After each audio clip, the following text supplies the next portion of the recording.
Et on va terminer avec Virbac. Le titre du laboratoire vétérinaire a connu une belle envolée jeudi dernier, plus 4,4%, grâce à des résultats encourageants avec des objectifs confirmés. L'action Virbac a grimpé de 15% en 6 mois.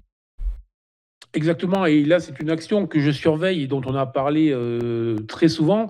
Je vous parlais de cette zone de trading range, donc une zone de latéralisation située entre les 300 et les 330. Alors, il y a eu un spike, un coup de stress très fort le 7 avril avec une accélération baissière, sous les 250, mais depuis justement, l'action était revenue s'inscrire, dans cette zone et nous, on a pu prendre position aux alentours des 300 310 parce que vraiment, il y avait toute une constitution très intéressante dans cette zone qui est une caractéristique de phase d'accumulation. Il fallait juste attendre que tous les indicateurs GTS repassent vert et c'est ce qui s'est produit.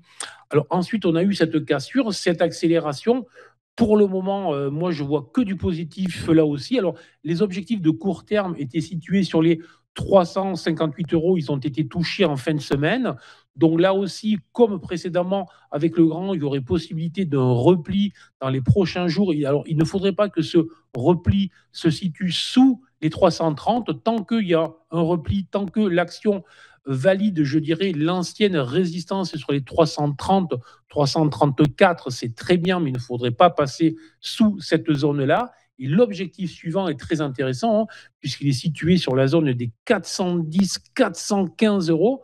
Donc un potentiel quand même très important, donc tout simplement très positif sur les niveaux actuels, ne pas repasser sous les 330 et donc un objectif au-delà des 415 pour les prochains mois.